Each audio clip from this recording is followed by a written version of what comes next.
नमस्कार दोस्तों। भक्ति ही शक्ति में आप सभी का स्वागत है। आप सभी को होली की बहुत बहुत शुभकामनाएं। आज हम बात करेंगे 29 मार्च 2021 को मनाए जाने वाले सबसे प्रसिद्ध त्योहार के बारे में। होली का त्योहार। जी हाँ दोस्तों, होली का रंग बिरंगा और खुशबूदार त्योहार। होली का त्योहार फाल्गुन मास की पूर्णिमा को मनाया जाता है। ये प्रमुख त्योहारों में से एक है। ये भारत का एक प्रमुख और प्रसिद्ध त्योहार है जो आज पूरे विश्व भर में मनाया जाता है। रंगों का त्योहार कहा जाने वाला ये पर्व पारंपरिक रूप से 2 दिन मनाया जाता है। पहले दिन को होलिका जलाई जाती है जिसे होलिका दहन कहते हैं। दूसरे दिन इसे प्रमुखतः दुलेड़ी या दुरंडी, धुरकेल या धूलिवंदन इनके अन्य नाम से जाना जाता है। लोग एक दूसरे पर रंग, अबीर, गुलाल इत्यादि लगाते हैं। ढोल बजाकर होली के गीत गाए जाते हैं। घर घर जाकर लोगों को रंग लगाया जाता है। ऐसा माना जाता है कि होली के दिन लोग पुरानी कटुता को भूलकर गले मिलते हैं और फिर से दोस्त बन जाते हैं। एक दूसरे को रंगने, गाने बजाने का दौर दोपहर तक चलता रहता है। इसके बाद नहा धोकर शाम को नए कपड़े पहनकर एक दूसरे के घर मिलने जाते हैं और गले मिलते हैं और मिठाइयाँ खिलाई जाती हैं।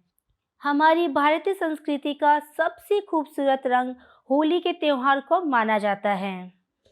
सभी त्योहारों की तरह होली के त्योहार के पीछे भी कई मान्यताएं प्रचलित हैं। होली से ठीक एक दिन पहले होलिका दहन होता है। इस दिन पूजा की जाती है। फिर होली वाले दिन सभी एक दूसरे को रंग लगाते हैं। इस वर्ष होली पर एक खास योग बन रहा है जिसे ध्रुव योग कहा जा रहा है। पहले हम ये जान लेते हैं कि होलिका दहन का शुभ मुहूर्त इस बार क्या है। होलिका दहन का शुभ मुहूर्त है 28 मार्च रविवार को शाम 6:37 से रात 8:56 तक। पूर्णिमा तिथि प्रारंभ होगी मार्च 28 से रविवार सुबह 3:27 से।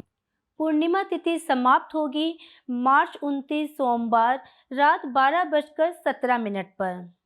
मान्यता है कि अगर इस दिन लाल रंग का गुलाल किसी को लगाया जाए तो हर तरह के मतभेद दूर हो जाते हैं। ये रंग प्यार का रंग है। ये रंग प्यार का प्रतीक माना जाता है। इससे दो लोगों के बीच प्रेम और स्नेह बढ़ता है। इसके धार्मिक महत्व की बात करें तो इस दिन हर तरह की नकारात्मक शक्तियों का होलिका में डालकर दहन किया जाता है। इस दिन सकारात्मकता की शुरुआत होती है। होली की पूजा जो हम करते हैं वो जीवन में सुख समृद्धि लाती है। रोग आदि से भी हमें हमेशा के लिए मुक्ति दिलाती है।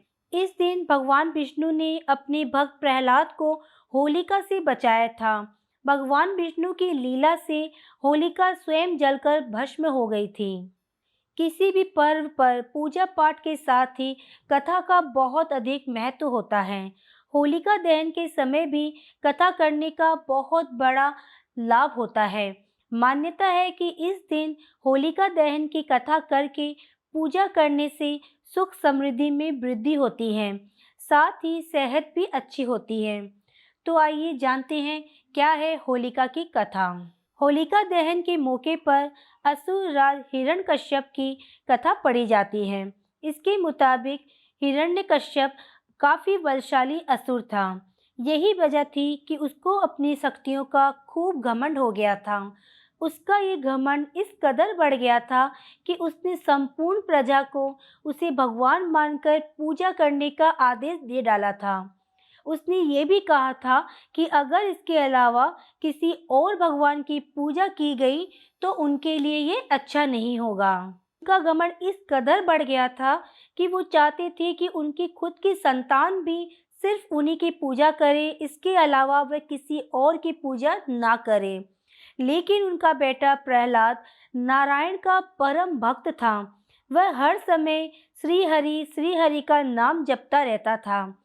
हिरण्यकश्यप को इससे काफी तकलीफ हुई।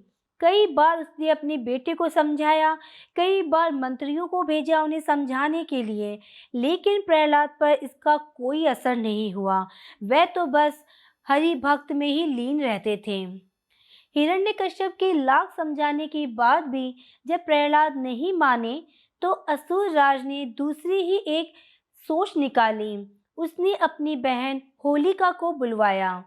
उसके पीछे ये कारण था कि होलिका को ये वरदान था कि एक ऐसा दुशाला मिला था वरदान में, जिसे ओढ़ने के बाद अग्नि उसे छू भी नहीं सकती थी। हिरण्यकश्यप ने होलिका को ये आदेश दिया कि उन्हें प्रहलाद को अपनी गोदी में लेकर अग्नि में बैठना है, ताकि भगवान विष्णु का नाम लेने वाला प्रहलाद जलकर भस्म हो जाए, या फिर अग्नि के डर से वह भागने लगे और अपने भगवान का नाम न ले, अपने ही पिता को वह भगवान समझें। हिरण्यकश्यप के आदेश पर होलिका अपने भतीजे प्रहलाद को लेकर अग्नि में बैठ गई। उस समय होलिका ने वरदान में प्राप्त वही दुशाला ओढ़ा हुआ था। ये सब कुछ देखकर भी प्रहलाद तनिक भी विचलित ना हुए। पूरी श्रद्धा से वह भगवान विष्णु का नाम जपते रहे। थोड़ी ही देर में एक ऐसा हुआ कि शांत मौसम में भी तेज हवाएं चलने लगी। वह भी इतनी तेज कि होलिका का दुशाला हवा में उड़कर प्रहलाद के ऊपर चला गया और वह अग्नि में जलकर भस्म हो गई। होलिका दहन के पूर्व पूजा के दौरान असुर राज हिरण्यकश्यप और भक्त प्रहलाद की ये कथा पढ़ने का विधान है। मान्यता है कि जो व्यक्ति इस कथा को पूरी श्रद्धा से पढ़ता है या सुनता है, उस पर श्री हरि विष्णु की कृपा बनी रहती है। उसकी सभी मनोकामनाएं पूरी होती है, साथ ही जीवन की सभी परेशानियां खत्म हो जाती है और सुख समृद्धि का घर में वास होता है। दोस्तों, होलिका दहन के दिन आप भी ये कथा पढ़ें या सुनें, इससे आपको बहुत लाभ होगा। होलिका दहन की रात को दीपावली, नवरात्रि और शिवरात्रि के समान ही बहुत ही अधिक महत्व दिया गया है। इसे वर्ष की 4 महारात्रियों में से एक बताया गया है। ये ऐसी रातें हैं जब आप अपने सोए हुए भाग्य को भी जगा सकते हैं। इस दिन अन्य दिनों की अपेक्षा शीघ्रता से फल प्राप्त होता है। होलिका दहन की रात कुछ उपाय किए जाएं तो रोग और आर्थिक परेशानी के साथ ही अन्य तरह की समस्याओं से छुटकारा पा सकते हैं। होलिका दहन के दिन कुछ उपाय किए जाएं तो रोग एवं आर्थिक परेशानी के साथ अन्य कई समस्याओं से छुटकारा भी पा सकते हैं। होली की राख को जब होलिका दहन हो जाए और जो राख बच जाए, तो होली की राख को घर के चारों ओर दरवाजे पर छिड़के। ऐसा करने से घर में नकारात्मक शक्तियों का प्रवेश नहीं होगा। माना जाता है कि इससे घर में सुख समृद्धि आती है। गाय का गोबर लें, उसमें जौ, अरसी, कुश मिलाकर छोटा उपला बना लें। इसे घर के मुख्य दरवाजे पे लटका दें। ऐसा करने से नजर दोष, बुरी शक्तियां, टोने टोटके से घर और घर में रहने वाले सभी लोग सुरक्षित रहेंगे। आजकल तो मार्केट में ये बना बनाया मिल जाता है, काफ़ी आसानी होगी आपको इससे। होली के दिन लोग एक दूसरे के अहित के लिए टोने टोटके बहुत करते हैं, इसलिए सफ़ेद खाद्य पदार्थों का प्रयोग ना करें। होलिका दहन वाले दिन किसी भी अन्य व्यक्ति के घर सफ़ेद रंग के कोई भी मिठाई का सेवन आप ना करें। होलिका दहन के दिन अपनी जेब में किसी काले रुमाल या फिर काले कपड़े में काले तिल बांधकर रखें। रात को उसे जलती हुई होलिका में डाल दें। इस उपाय से यदि किसी व्यक्ति ने आपके ऊपर पहले से कोई टोना टोटका या जादू मंत्र किया है, वो समाप्त हो जाएगा। होली के दिन सुबह से ही किसी भी ऐसे व्यक्ति से जिससे आपका लड़ाई झगड़ा रहता हो या उससे आपकी ना बनती हो, आपका शत्रु हो, तो कोई ऐसी वस्तु ना लें जैसे कि पान, इलायची, लौंग, मिठाई आदि। होली के दिन अपना सिर ढककर ही रखें। यदि आपको लगता है कि लाख प्रयास के बावजूद भी आपका व्यापार कारोबार में वृद्धि नहीं हो रही है, तो होलिका दहन से एक दिन पहले फिटकरी के 6 टुकड़े अपनी दुकान, मकान, ऑफिस आदि में छिपा दें और अगले दिन उन्हें लेकर होलिका दहन के समय कपूर व किसी अनाज के साथ जलती हुई होलिका में चुपचाप से डाल दें, उस टाइम आप ये देखें कि आप कोई टोके नहीं आपको। इससे आपके कारोबार बिजनेस में बढ़ोतरी होगी। होली वाले दिन सुबह-सुबह एकाक्षी नारियल लेकर उस पर सिंदूर, धूप, दीप और चावल चढ़ाकर उसके बाद उसे लाल वस्त्र में बांधकर माता लक्ष्मी से अपने यहाँ पर वास करने की प्रार्थना करें। उस नारियल को अपने व्यवसायिक स्थल पर रख दें। ऐसा करने से आपका बिजनेस प्रतिदिन बढ़ने लगेगा। तो दोस्तों ये थे कुछ छोटे-छोटे उपाय।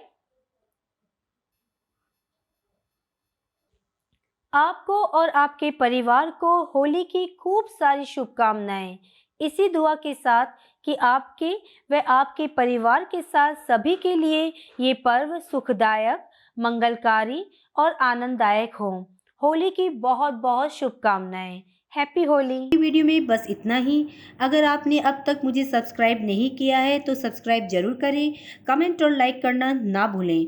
इसी कामना के साथ कि आप हमेशा खुश रहें, स्वस्थ रहें। नमस्कार।